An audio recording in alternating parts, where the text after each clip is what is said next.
इंदौर के सराफा थाना क्षेत्र में पुलिस ने एक बड़ी कार्रवाई करते हुए लगभग 989 ग्राम मादक पदार्थ के साथ एक आरोपी को गिरफ्तार किया है। इस संबंध में जानकारी देते हुए डीसीपी ऋषिकेश मीणा ने एक पत्रकार वार्ता आयोजित की, जिसमें डीसीपी ऋषिकेश मीणा ने बताया कि कुछ दिन पहले सराफा थाना पुलिस ने अवैध नशीले पदार्थ के साथ 2 आरोपियों को पकड़ा था, जिनके पास से लगभग 506 ग्राम मादक पदार्थ पकड़ाया था, जिसकी निशानदेही पर पुलिस ने फारूक नामक एक आरोपी को गिरफ्तार किया है, जिनके पास से पुलिस ने लगभग 95 लाख रुपए कीमत की नशीली सामग्री जब्त की है। वहीं पकड़े गए आरोपी के पास से मध्य प्रदेश और राजस्थान के 2 आधार कार्ड भी मिले हैं, जिसके बाद पुलिस ने इस मामले में गहराई से जांच की। बताया जा रहा है कि यह गिरफ्तारी नशे के व्यापार में शामिल एक बड़े नेटवर्क का हिस्सा हो सकती है। डीसीपी ने बताया कि गिरफ्तार आरोपी से पूछताछ की जा रही है, जिससे अन्य आरोपियों और उनके गिरोह के बारे में जानकारी हासिल की जा सके। जैसा आप लोगों को मालूम है कि लगभग 8 दिन पहले 16 तारीख को इंदौर पुलिस के द्वारा सराफा के जो हमारे थाना प्रभारी हैं सुरेंद्र रघुवंशी और उनकी जो टीम, उनके एक टीम बनाकर दोनों हमारे जो एडिशनल डीसीपी साहब हैं और एसीपी साहब के नेतृत्व में एक बहुत अच्छी कार्रवाई की थी। लगभग 506 ग्राम एमडी मेफेड्रोन जब्त किया था। 2 इंटर स्टेट तस्कर थे जो माल को लेके आगरा की तरफ जा रहे थे और उनको सराफा चौपाटी के पास से बहुत ही अच्छी कार्रवाई में उनको गिरफ्तार किया था माल के साथ। उसी प्रकरण में चूँकि इस तरीके का जो संगठित क्राइम होता है उसमें कहीं ना कहीं मल्टीपल लेयर्स होती हैं। उन मल्टीपल लेयर्स को हमने खंगालना शुरू किया। जो 2 आरोपी पकड़ में आए थे रिंकू और पारस, उनके मोबाइल्स को हमने एग्जामिन किया, उनको इंट्रोगेट किया पुलिस रिमांड पर लेके, और उन्हीं सब चीज़ों से कुछ नाम हमारे सामने आए थे। जो एक सप्लायर का नाम सामने आया था फारूक।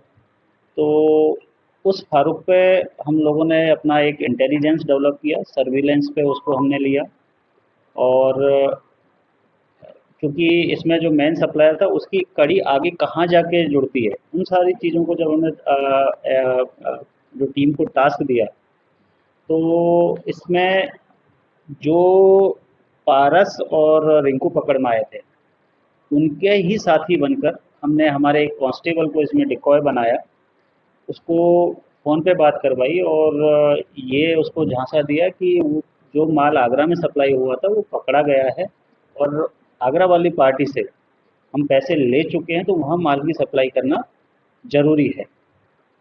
और कहीं ना कहीं वो इस बात में हमारे जो ट्रैप है उसमें फंस गया, और जो अगली डिलीवरी के लिए हमने उसको फिर से एक हमारा मुखबिर तंत्र डेवलप करके उसको कन्विंस किया। कल रात में लेट नाइट लगभग रात को 2-3 बजे के आसपास वो एनडीपीएस का जो सब्सटेंस है उसको लेके हमारे सराफा थाना क्षेत्र में आया है, और वहाँ हमारी टीम ने बड़ी स्विफ्ट तरीके से कार्रवाई करते हुए उससे लगभग 1 किलो 990 ग्राम के आसपास मेफेड्रोन एमडी ड्रग हमने उससे बरामद की है। उसके पास एक बिना नंबर प्लेट की गाड़ी थी, उसको भी हमने पूरा खंगाला, क्योंकि इस तरीके के ज़्यादातर केस में होता है कि छुपा के रखते हैं कहीं ना कहीं डिग्गी में या टूल बॉक्स में इधर। तो और उसी जब गाड़ी को हमने सर्च किया तो लगभग 1 किलो 70 ग्राम डोडा चूरा भी उसके पास से बरामद हुआ है।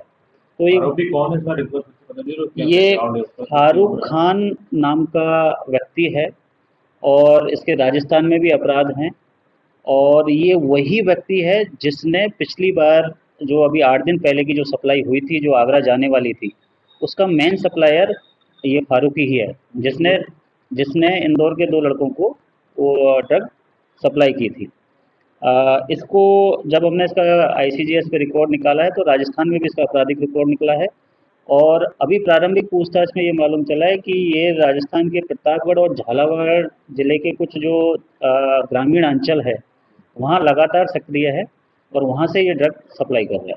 ये कहाँ का रहने वाला है और कहाँ से कहाँ ले जा रहा है? ये इसको जो ले जाने का, जैसा मैंने आपको बताया कि हमने एक हमारे ही कांस्टेबल को हमने एक ग्राहक बन के इसके सामने प्रस्तुत किया, मोबाइल पे बात करवाई, और उसको हमने यही झांसा दिया कि जो पिछली बार जो आगरा डिलीवरी होनी थी वो पकड़ी गई है, वापस हमें वो आगरा के ग्राहकों को वो डिलीवरी देनी है। तो उसी झांसे में आके ये सप्लाई करने यहाँ पे आया था। तो इसका लाना, चूँकि ये तो हमें डेस्टिनेशन मालूम है कि ये इनको यहाँ सप्लाई करता है और ये इंटर स्टेट यहाँ से सप्लाई होती है। महाराष्ट्र में भी सप्लाई होने की बातें सामने आई है। आगरा में पिछली बार का खुलासा हो ही गया था। और लाना इसका जो है उसमें हमें एक बहुत अच्छी लीड मिली है कि ये झालावाड़ प्रतापगढ़ के एक पर्टिकुलर थाना क्षेत्र के कुछ ग्रामीण अंचल है, वहाँ से ये सप्लाई लेके आ रहा है। अब क्योंकि अभी हमारा वो इन्वेस्टिगेशन का विषय है, जांच का विषय है, इस कड़ी को हम और आगे इन्वेस्टिगेट करेंगे। कहाँ का रहने वाला है सर, और क्या इसके पास से इसकी आइडेंटिटी को लेके बड़ा ही इंटरेस्टिंग है कि इसके पास से हमें 2 आइडिया मिली हैं, जिसमें एक में इसमें एमपी का इसने अपने आप को रहवासी बताया है और एक के इसके पास राजस्थान की भी एक आईडी मिली है। तो उनका हम वेरीफाई करवा रहे हैं कि हकीकत में ये रहने वाला कहाँ है। आईडी किस तरह से, आधार कार्ड? आधार कार्ड तो 2 आधार कार्ड। हाँ, 2 आधार कार्ड इसके पास से मिले। दोनों के नाम से? हाँ, फारूक नाम सेम है, फ़ोटो सेम है, लेकिन एड्रेस है तो इसका अभी हम तस्दीक करा रहे हैं कि वास्तव में रहने वाला कहाँ का है। लेकिन राजस्थान में इसका पहले इससे अभी इस एफआईआर से पहले एमपी में इसका कोई अपराध है नहीं। ये पहली एफआईआर हुई है आईसीजीएस पे जो हमने सर्च किया, लेकिन राजस्थान का एक अपराध इसके ऊपर पाया गया है। तो अभी वो हमारा इन्वेस्टिगेशन का विषय है, उसको और हम देखेंगे कि वास्तव में ये रहने वाला है। गाड़ी में चोरी की? बगैर नंबर प्लेट की गाड़ी है। अभी तक तो उसने यही कन्फेस किया है कि ये मेरे दोस्त से ली थी, तो हमें शक है कि संभवतः वो भी कहीं न कहीं किसी चोरी वगैरह की हो सकती है। ये जो पूरा मसरूका है, अगर इसकी हम इंटरनेशनल प्राइस देखें, कीमत देखें, तो लगभग जो एमडीएमए है, डोडा चूरा है और इसके पास से जो मोटरसाइकिल मिली है और जो 2 मोबाइल हमने जब्त किए हैं, लगभग 1 करोड़ का मसरूका के आसपास का पूरा हमने जब्त किया। ये अच्छी कार्रवाई है यार। ये वो फारूक कहाँ से लाता था? झालावाड़ प्रतापगढ़ के पास का एक थाना क्षेत्र है, वहाँ 1-2 गांव बड़े इनफेमस हैं, तो वहाँ से कहीं से। तो उसमें अभी क्योंकि हमें अब वो बनाने वाला